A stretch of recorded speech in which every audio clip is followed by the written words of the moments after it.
প্রিয় ছাত্রছাত্রীরা, আশা করি তোমরা সকলেই ভালো আছো। আমিও সৃষ্টিকর্তার অনুগ্রহে ভালো আছি। আজ আমি আলোচনা করব সামষ্টিক অর্থনীতি এই বিষয়টি নিয়ে। তোমরা যারা স্নাতক সম্মান দ্বিতীয় বর্ষের ছাত্রছাত্রী রয়েছ, আজকের এই পাঠ তাদের জন্য। তোমাদের সঙ্গে আছি আমি সানি বিশ্বাস, প্রভাষক, ব্যবস্থাপনা বিভাগ, সরকারি ইস্পাহানি কলেজ।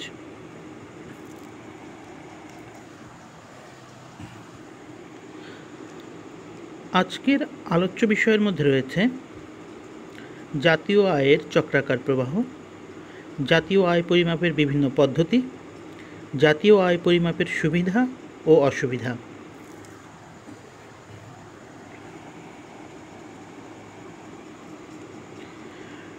তোমাদের নিশ্চয়ই মনে আছে, পূর্বের পাঠে আমরা জাতীয় আয়ের ধারণা নিয়ে আলোচনা করেছিলাম। আজকের পাঠে প্রথমেই জাতীয় আয়ের চক্রাকার প্রবাহ এই বিষয়টি নিয়ে আলোচনা করব। এই পাঠ শেষে তোমরা দ্রব্য ও উপাদান বাজারের সংজ্ঞা বর্ণনা করতে পারবে, অর্থনীতির বিভিন্ন খাতের গঠন ও কার্যপ্রণালী ব্যাখ্যা করতে পারবে, জাতীয় আয়ের সরল চক্রাকার প্রবাহ বিশ্লেষণ করতে পারবে, দ্রব্য সামগ্রী ও সেবার আর্থিক এবং প্রকৃত প্রবাহ বিশ্লেষণ করতে পারবে, জাতীয় আয়ের পরিমাপ সম্পর্কে বলতে পারবে।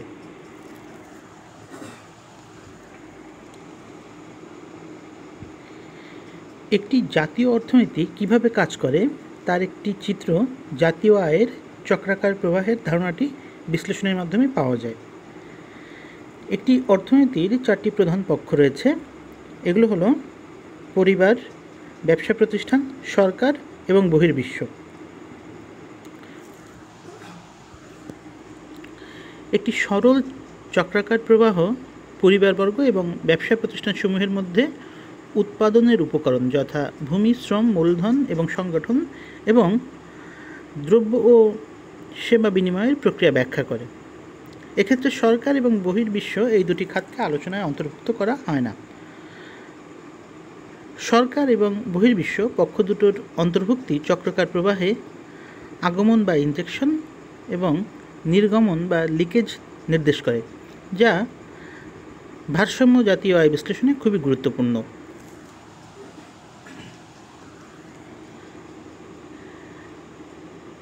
জাতীয় আয়ের চক্রাকার প্রবাহ বিশ্লেষণের পূর্বে আমাদের কিছু প্রয়োজনীয় ধারণার সঙ্গে পরিচিত হয়ে নেওয়া দরকার। এ ধারণাগুলো হলো দ্রব্যবাজার, উপাদান বাজার, পরিবার বর্গ খাত ও ব্যবসায়িক খাত। দ্রব্যবাজার বলতে বোঝায় এমন বাজারকে যা চূড়ান্ত দ্রব্য সামগ্রী ও সেবার বিনিময় নিষ্পন্ন করে। উৎপাদনের উপকরণসমূহের সেবার বিনিময় বোঝাতে উপাদান বাজার ধারণাটি ব্যবহার করা হয়। একটি অর্থনীতির সকল পরিবার নিয়ে পরিবারবর্গ খাত গঠিত হয় এবং ব্যক্তি মালিকানায় প্রতিষ্ঠিত সকল উৎপাদন প্রতিষ্ঠান নিয়ে ব্যবসায়িক খাত গঠিত হয়।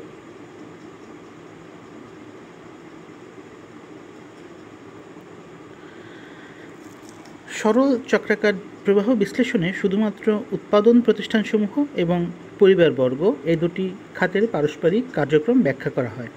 অর্থাৎ এক্ষেত্রে সরকার ও বহির্বিশ্ব এই খাত দুটি সম্পূর্ণ অনুপস্থিত। আলোচনার সুবিধার্থে ধরে নেওয়া যাক, উৎপাদন প্রতিষ্ঠানসমূহ বা ফার্ম শুধুমাত্র ভোগ্যদ্রব্য ও সেবা উৎপাদন করে এবং পরিবারবর্গের চাহিদা উৎপাদন প্রতিষ্ঠানসমূহ কর্তৃক উৎপাদিত ভোগ্যদ্রব্য ও সেবার সমান। অর্থাৎ পরিবারবর্গ তাদের আয়ের সম্পূর্ণ অংশ ভোগ্য সামগ্রী ক্রয়ে ব্যয় করে। অন্যভাবে বলা যায়, পরিবারবর্গের সঞ্চয়ের পরিমাণ শূন্য।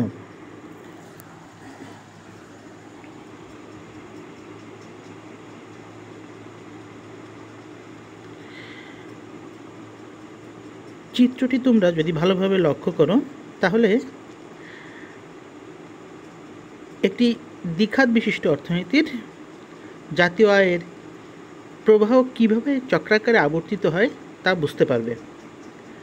তোমরা যদি এখানে খেয়াল করো, এখানে দেখতে পারবে চারটি প্রবাহ রয়েছে। প্রবাহ একে দেখা যাচ্ছে পরিবারবর্গ উৎপাদনের বিভিন্ন উপকরণ যথা ভূমি, শ্রম, মূলধন ও সংগঠনের মালিক। পরিবারবর্গ উৎপাদনের এই উপকরণসমূহ ফার্ম বা উৎপাদন প্রতিষ্ঠানসমূহকে সরবরাহ করে।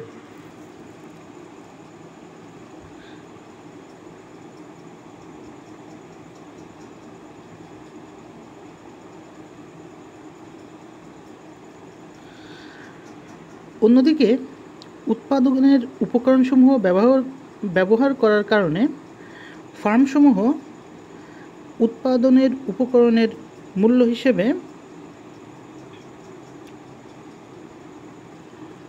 মজুরি, সুদ, খাজনা ও মুনাফা পরিবারবর্গকে সরবরাহ করে, যা পরিবারসমূহের জন্য আয় হিসেবে বিবেচিত হয়। এটি প্রবাহ 2। প্রবাহ 3-এর ক্ষেত্রে আমরা দেখি ফার্মসমূহ উৎপাদিত ভোগ্যদ্রব্য ও সেবা পরিবারের নিকট সরবরাহ করে, অর্থাৎ এক্ষেত্রে ভোক্তা হলো পরিবারসমূহ। প্রবাহ 4-এ দেখা যাচ্ছে পরিবারবর্গ এই সকল ভোগ্যদ্রব্য ও সেবার বিনিময়ে তাদের আয় হতে প্রাপ্ত অর্থ আবার ফার্মকে প্রদান করে। আশা করি কিভাবে 4টি প্রবাহ কাজ করে তা তোমরা বুঝতে পেরেছ।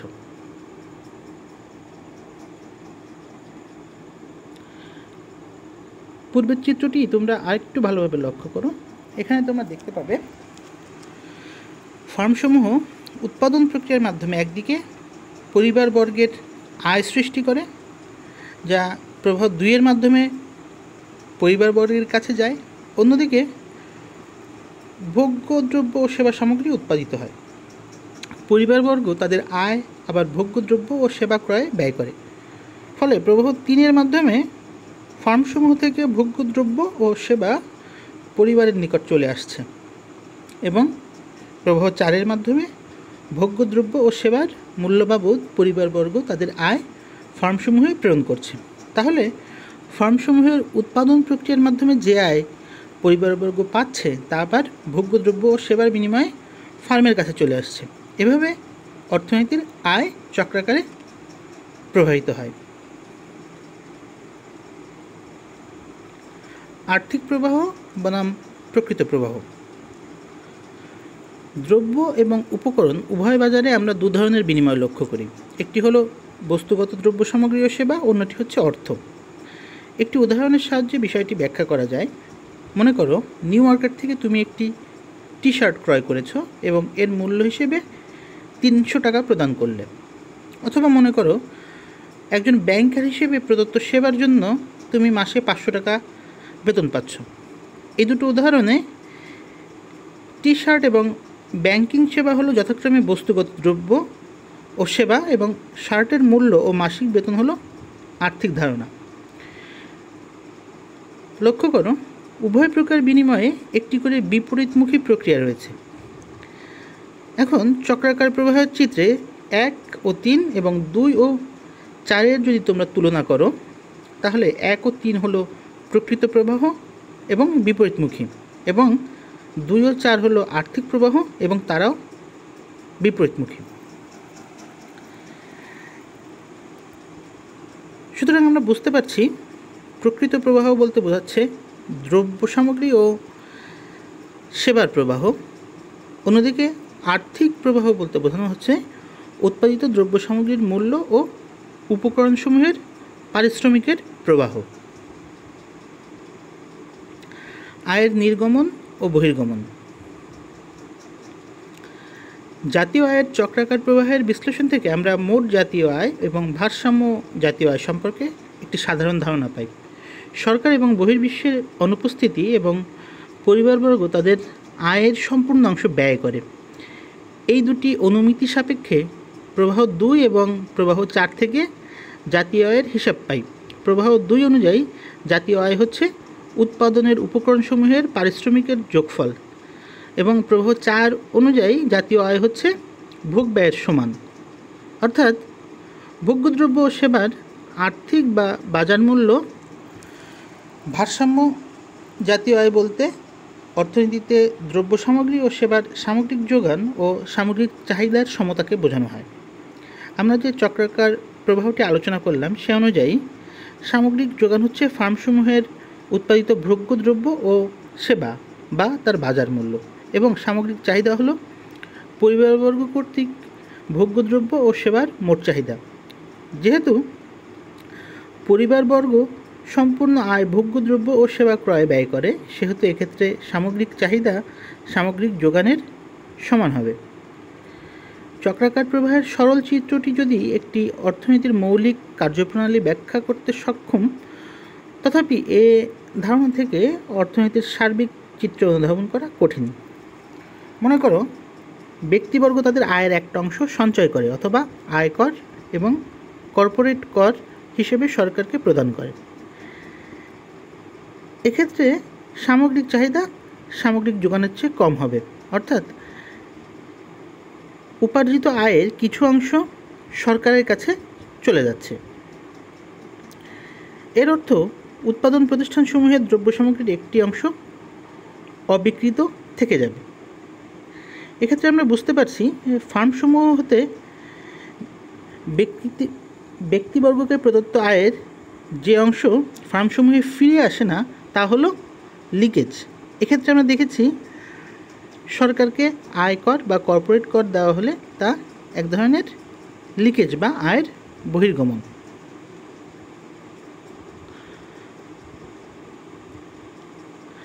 জাতীয় আয়ের ভারসাম্য লিকেজ বা বহির্গমনের দ্বারা বিনষ্ট হয় এবং এর ফলে পরবর্তীতে জাতীয় আয় হ্রাস পায়। তবে এর বিপরীত বা অন্য একটি দিকও রয়েছে। ফার্মসমূহ বাস্তবে শুধু ভোগ্যদ্রব্যই উৎপাদন করে না, মূলধন দ্রব্যও উৎপাদন করে। একইভাবে পরিবারবর্গ তাদের সঞ্চিত অর্থ মূলধন দ্রব্যে ব্যয় করতে পারে বা বিনিয়োগ করতে পারে। অন্যদিকে কর আরোপের মাধ্যমে সংগৃহীত অর্থ সরকার কর্তৃক ফার্মসমূহ হতে কর আকারে কেটে নেওয়া হয়। কাজেই পরিবারবর্গ যখন সঞ্চিত অর্থ মূলধন দ্রব্য ক্রয়ের মাধ্যমে বিনিয়োগ আকারে এবং সরকারকে দিয়ে দেয় এবং কর সরকারি খরচের আকারে ফার্মসমূহে ফিরে আসে, তখন যে আয়ের বহির্গমন হয়েছিল সরকারি ব্যয়ের মাধ্যমে সেই আয়ের আগমন বা ইনজেকশন ঘটে। এর ফলে জাতীয় আয় বৃদ্ধি পায়। সুতরাং আমরা বুঝতে পারলাম আয়ের আগমন বা ইনজেকশন বলতে বোঝায় ফার্মসমূহ কর্তৃক প্রদত্ত পরিবারবর্গের আয়ের সেই অংশ যা পরিবারবর্গ বা সরকার ব্যয়ের মাধ্যমে ফার্মের কাছে আবার ফিরে আসে।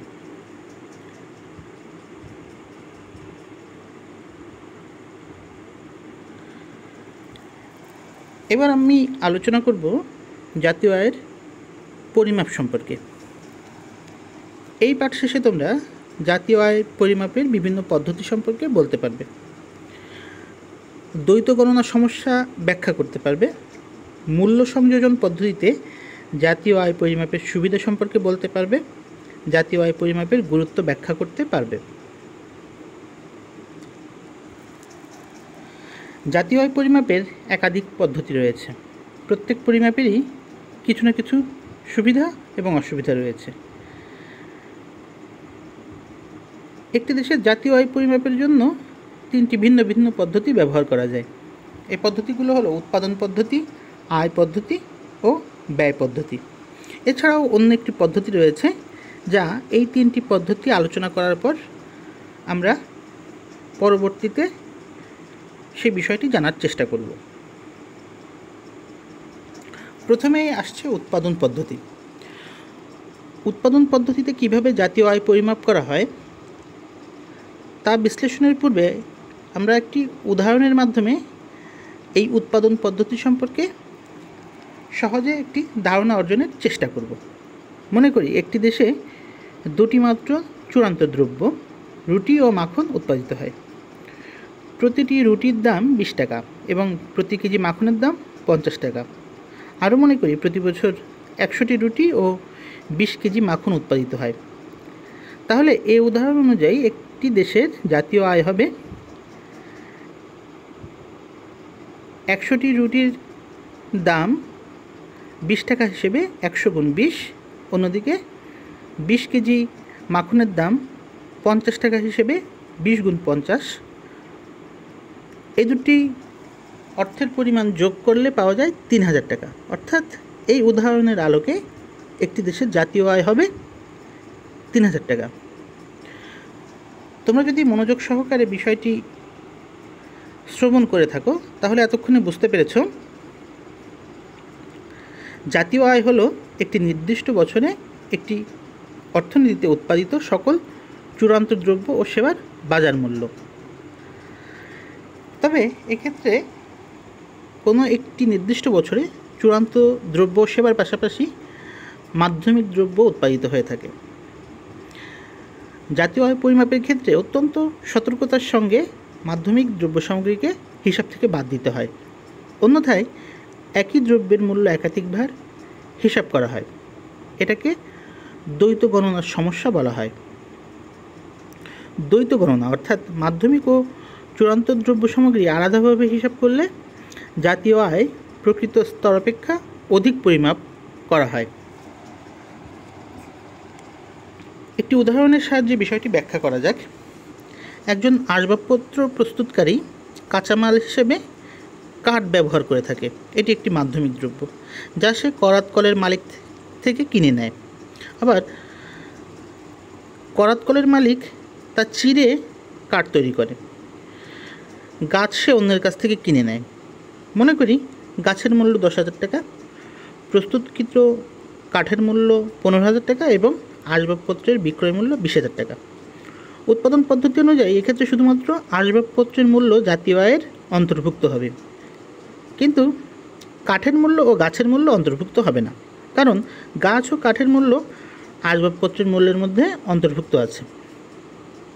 যদি গাছ, কাঠ ও আসবাবপত্রের মূল্য পৃথক পৃথকভাবে হিসাব করা হয় তাহলে পরিমাপকৃত জাতীয় আয় প্রকৃত জাতীয় আয় অপেক্ষা অনেক বেশি হবে।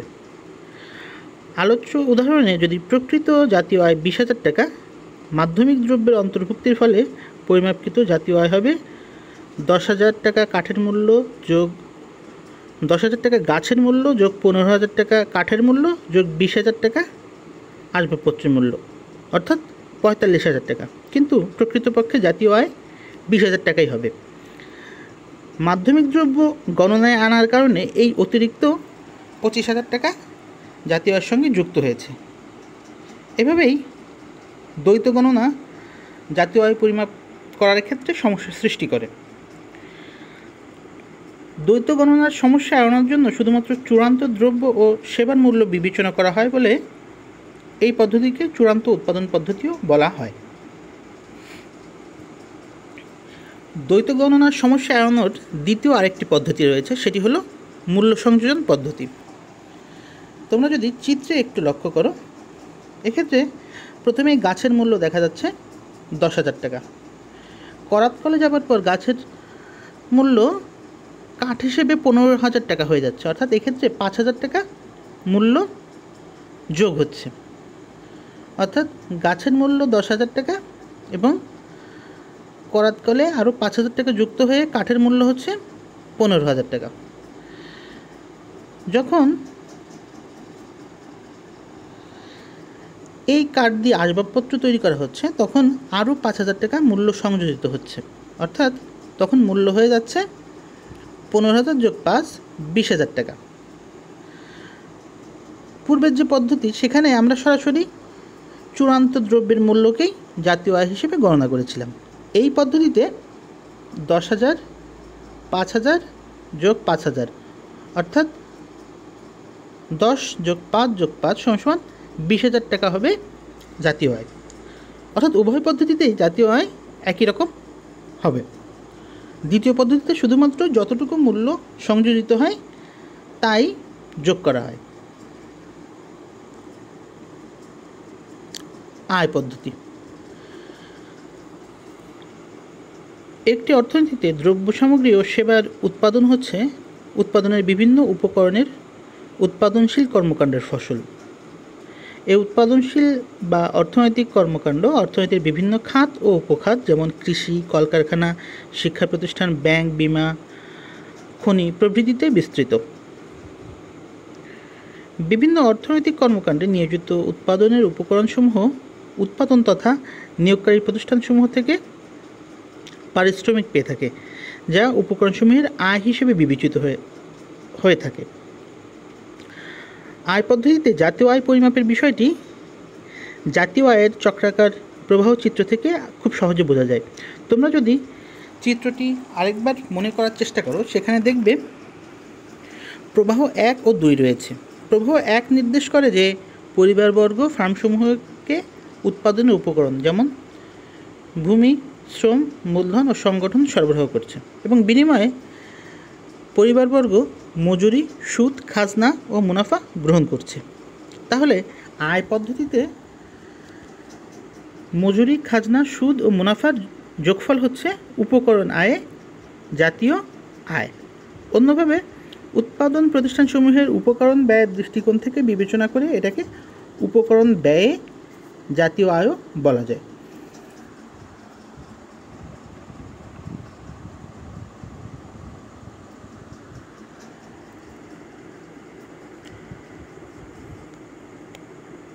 আয় পদ্ধতিতে হিসাবকৃত জাতীয় আয় ও উৎপাদন পদ্ধতিতে হিসাবকৃত জাতীয় আয় বা মোট জাতীয় উৎপাদনের মধ্যে পার্থক্য রয়েছে।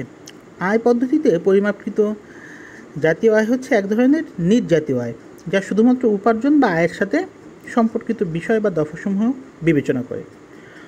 অউপার্জন বা আয় হিসেবে গণ্য নয় এমন বিষয় বা দফাসমূহ আয় পদ্ধতিতে বিবেচ্য নয়। এ ধরনের দুটো বিষয় হচ্ছে মূলধনের অপচয় বা ব্যবহারজনিত ব্যয় এবং ব্যবসা প্রতিষ্ঠানের পরোক্ষ কর। পরোক্ষ কর হচ্ছে সরকার কর্তৃক ব্যবসা প্রতিষ্ঠানের উপর আরোপিত বিক্রয় কর, আবগারি শুল্ক, আমদানি ও রপ্তানি শুল্ক। এগুলো পরোক্ষ কর, কারণ ব্যবসা প্রতিষ্ঠানের উপর এ সকল কর সরাসরি আরোপ করা হয় না, বরং প্রস্তুতকৃত দ্রব্য সামগ্রী ও সেবার উপর এই কর আরোপ করা হয়। পরোক্ষ করসমূহ উৎপাদন প্রতিষ্ঠানের উৎপাদন খরচ হিসেবে বিবেচ্য। কাজেই মোট জাতীয় উৎপাদন হিসেব পেতে হলে উপকরণসমূহের আয়ের সাথে মূলধনের ব্যবহারজনিত ব্যয় ও পরোক্ষ কর যোগ করতে হয়। সুতরাং তোমরা এখানে নিশ্চয়ই বুঝতে পেরেছ, মজুরি, সুদ, খাজনা ও মুনাফার যোগফল হচ্ছে উপকরণ ব্যয় জাতীয় আয়। এর সঙ্গে মূলধনের ব্যবহারজনিত ব্যয় ও পরোক্ষ কর যোগ করা হলেই মোট জাতীয় উৎপাদন পাওয়া যায়। ব্যয় পদ্ধতি অনুযায়ী জাতীয় আয় হচ্ছে কোনো একটি সমাজ কর্তৃক সকল প্রকার দ্রব্য সামগ্রী ও সেবার ক্রয়ের জন্য ব্যয়। অন্যভাবে বলা যায় ভোগ ব্যয়ই হলো ব্যয় পদ্ধতিতে জাতীয় আয়। আমাদের সরল চক্রাকার প্রবাহ চিত্র অনুযায়ী পরিবারবর্গ তাদের আয়ের পুরো অংশ ব্যক্তিগত ভোগ্যদ্রব্য ক্রয়ে ব্যয় করে। সুতরাং এ ধরনের একটি সরল অর্থনীতিতে জাতীয় আয় সমান জাতীয় ভোগ ব্যয়। কিন্তু এটি অতি সরলীকৃত ব্যাখ্যা। বাস্তবে অর্থনীতি এত সরল নয়। প্রথমত, শুধুমাত্র পরিবারবর্গই উৎপাদিত দ্রব্য সামগ্রী ক্রয়ের একমাত্র পক্ষ নয়। একটি দেশের সরকার বিভিন্ন খাতে প্রচুর অর্থ ব্যয় করে। দ্বিতীয়ত, একটি দেশ শুধুমাত্র চূড়ান্ত দ্রব্য সামগ্রী ও সেবা উৎপাদন করে না, উৎপাদন প্রক্রিয়া সবল রাখা এবং প্রসারিত করার জন্য প্রচুর পরিমাণে মূলধন তথা মাধ্যমিক দ্রব্য উৎপাদন করে থাকে। বেসরকারি এবং সরকারি উৎপাদন প্রতিষ্ঠানসমূহ এ সকল দ্রব্যের ক্রেতা। অর্থনীতিতে মূলধন দ্রব্য ক্রয়ের প্রক্রিয়াকে বিনিয়োগ বলা হয়। তৃতীয়ত, একটি দেশের প্রয়োজনীয় ভোগ্যদ্রব্য ও মূলধন দ্রব্যের একটি অংশ বহির্বিশ্ব থেকে আমদানি করতে হয়। একইভাবে দেশে উৎপাদিত ভোগ্যদ্রব্য ও মূলধন সামগ্রীর একটি অংশ বিদেশে রপ্তানি করা হয়, যা বিদেশি জনগণ কর্তৃক আমাদের দেশের দেশীয় দ্রব্যের জন্য ব্যয় হিসেবে গণ্য। রপ্তানি আয় থেকে আমদানি ব্যয় বাদ দিলে নেট রপ্তানি পাওয়া যায়, যেটা ধনাত্মক বা ঋণাত্মক হতে পারে। তাহলে এতক্ষণ যে আলোচনা করলাম, এখান থেকে আমরা 4 ধরনের ব্যয়কে শনাক্ত করতে পেরেছি। একটি হলো ব্যক্তিগত ভোগ ব্যয়, যাকে সি দিয়ে প্রকাশ করা হয়। অন্যটি হলো বেসরকারি অভ্যন্তরীণ বিনিয়োগ, যাকে আয় দিয়ে প্রকাশ করা হয়, সরকারি ব্যয়, যাকে জি দিয়ে প্রকাশ করা হয়, এবং নেট রপ্তানি, যাকে এক্স মাইনাস এম দিয়ে প্রকাশ করা হয়। তাহলে ব্যয় পদ্ধতিতে জিএনপি সমান সমান C plus I plus G plus X minus M. একটি অর্থনীতির সামগ্রিক কর্মকাণ্ডের তুলনায় নেট রপ্তানির পরিমাণ খুব কম, তাই তাত্ত্বিক আলোচনায় অনেক ক্ষেত্রে নেট রপ্তানি বাদ পড়ে যায়।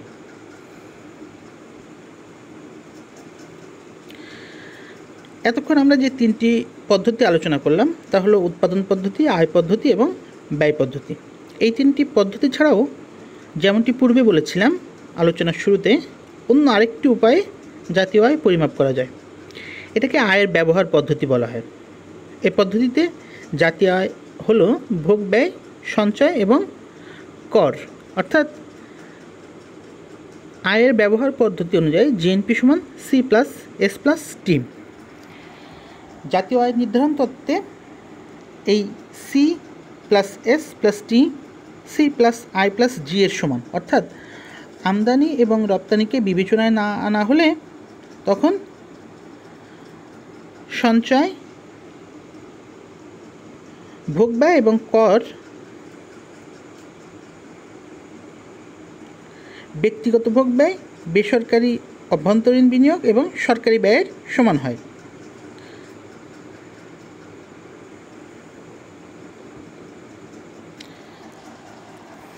এখন আলোচনা করব জাতীয় আয় পরিমাপের সুবিধা ও অসুবিধা এই বিষয়টি নিয়ে। জাতীয় আয় পরিমাপের সুবিধাসমূহ এবং জাতীয় আয় পরিমাপের প্রধান প্রধান সমস্যাসমূহ এবং জাতীয় আয় হিসাবের অসুবিধাসমূহ এই পাঠের মাধ্যমে তোমরা বিশ্লেষণ করতে পারবে।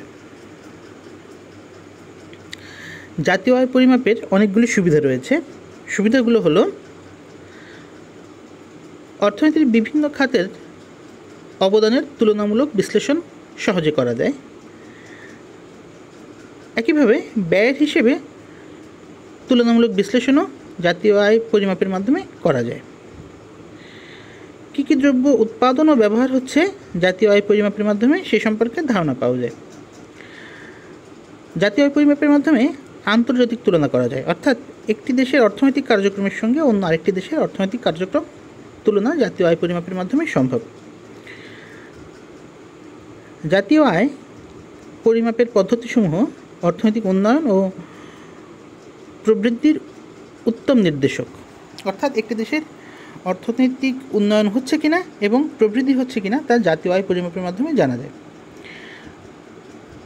অন্য আরেকটি গুরুত্বপূর্ণ বিষয় হলো জাতীয় আয় পরিমাপের মাধ্যমে দেশীয় নাগরিক ও বিদেশি নাগরিকদের অর্থনীতিতে অবদান কতটুকু তা জানা যায়। এছাড়া কাঠামোগত পরিবর্তন বিশ্লেষণ করতেও জাতীয় আয় পরিমাপ করা হয়। সর্বশেষ যে বিষয়টি জাতীয় আয় পরিমাপের মাধ্যমে করা যায় তা হলো অর্থনৈতিক পূর্বাভাস, অর্থাৎ অর্থনীতির বিভিন্ন দিক বিশ্লেষণ করার মাধ্যমে ভবিষ্যতে একটি দেশের অর্থনীতি কেমন হতে পারে, অর্থাৎ কী ধরনের উত্থান পতন বা উন্নয়ন হতে পারে তা জাতীয় আয় পরিমাপের মাধ্যমে জানা যায়। জাতীয় আয় পরিমাপের বিভিন্ন অসুবিধাও রয়েছে। অসুবিধাগুলোর মধ্যে গুরুত্বপূর্ণ যে অসুবিধাগুলো তা হলো কোন কোন দ্রব্য ও সেবা বিবেচনা করা হবে তা নির্ণয় করা। কারণ একটি দেশের অর্থনীতিতে দৃশ্যমান অদৃশ্যমান বিভিন্ন দ্রব্য সামগ্রী থাকে। সেক্ষেত্রে জাতীয় আয় পরিমাপের ক্ষেত্রে কোন ধরনের দ্রব্য ও সেবা বিবেচনা করতে হবে তা নির্ণয় করা একটু কঠিন। যেমন গৃহিণীর কাজকর্ম, সন্তানতি পালন, নিজের জামাকাপড় পরিষ্কার করা, এসব কাজের মূল্যায়ন করা কিন্তু খুবই কঠিন এবং অনেক ক্ষেত্রে এই ধরনের কাজগুলো কোনো প্রভাব জাতীয় আয়ে থাকে না। জাতীয় আয় পরিমাপের আরেকটি অসুবিধা হলো চূড়ান্ত ও মাধ্যমিক দ্রব্যের পার্থক্যকরণ, অর্থাৎ একই দ্রব্য কখনো তা চূড়ান্ত দ্রব্য, কখনো মাধ্যমিক দ্রব্য। যেমন একজন গৃহিণীর কাছে ময়দা হলো চূড়ান্ত দ্রব্য, কিন্তু একজন পাউরুটি বিক্রেতার কাছে ময়দা হলো মাধ্যমিক দ্রব্য। অর্থাৎ ব্যবহারকারীর উদ্দেশ্য এবং ইচ্ছার উপর নির্ভর করছে একটি দ্রব্য চূড়ান্ত হবে নাকি মাধ্যমিক হবে সে বিষয়টি।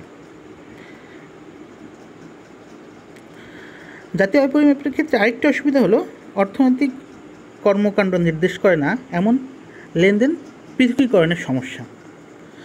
যেমন অনেকেই পরিবারের সদস্যদের সঙ্গে আয় ভাগাভাগি করে নেয়, শিক্ষা প্রতিষ্ঠানসমূহ বৃত্তি প্রদান করে, মূলধন জাতীয় বিভিন্ন লাভ হয়, বিভিন্ন বেআইনি কাজকর্মের মাধ্যমেও অনেকে লাভবান হয়। এই ধরনের আয় জাতীয় আয় পরিমাপের সময় পৃথক করা সহজ নয়। আরেকটি বিষয় হলো বাজার বহির্ভূত বিভিন্ন কার্যাবলী এবং এর উপর মূল্য আরোপজনিত সমস্যা। সর্বশেষ যে অসুবিধার সম্মুখীন পরিসংখ্যানবিদদের হতে হয় তা হলো সঠিক পরিসংখ্যানের অভাব, অর্থাৎ জাতীয় আয় পরিমাপের ক্ষেত্রে সঠিক পরিসংখ্যান পাওয়া যায় না।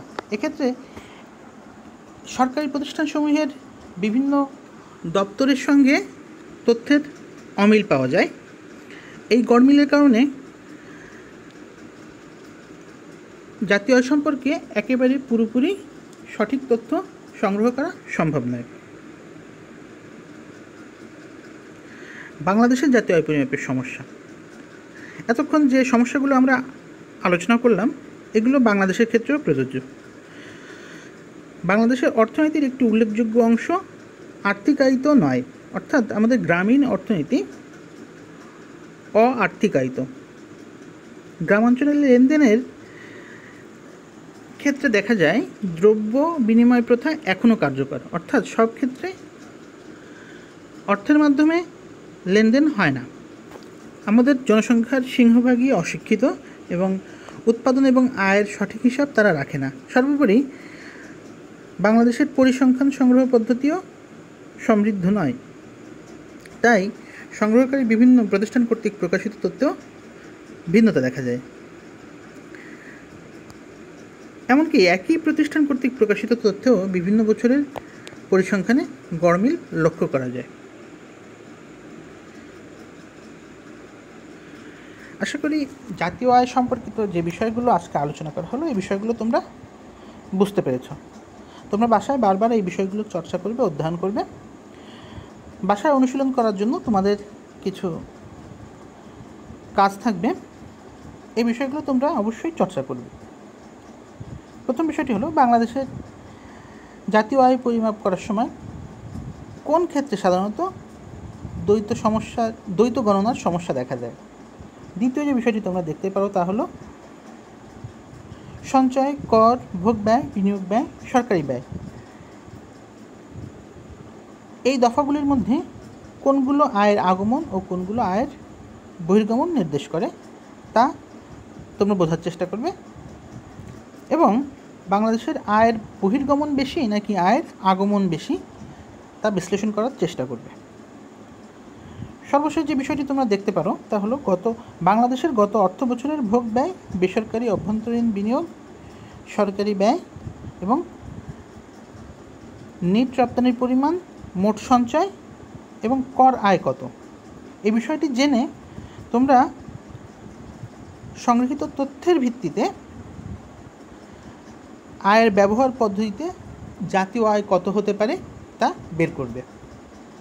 এভাবে যদি তোমরা ধারাবাহিকভাবে বিষয়গুলি অনুসরণ করো এবং বোঝার চেষ্টা করো, আশা করি আজকের যে বিষয়গুলি নিয়ে আলোচনা করা হলো এখান থেকে কোনো প্রশ্ন যদি তোমাদের পরীক্ষায় আসে তোমরা সুন্দরভাবে গুছিয়ে লিখতে পারবে। আজকের এই পাঠ থেকে যদি তোমাদের মনে কোনো প্রশ্ন জাগ্রত হয় তোমরা অবশ্যই কমেন্ট সেকশনে সেই প্রশ্নগুলো করতে পারো। তোমাদের সকলের জন্য শুভকামনা রইল। তোমরা সকলে ভালো থেকো, সুস্থ থেকো। সবাইকে ধন্যবাদ।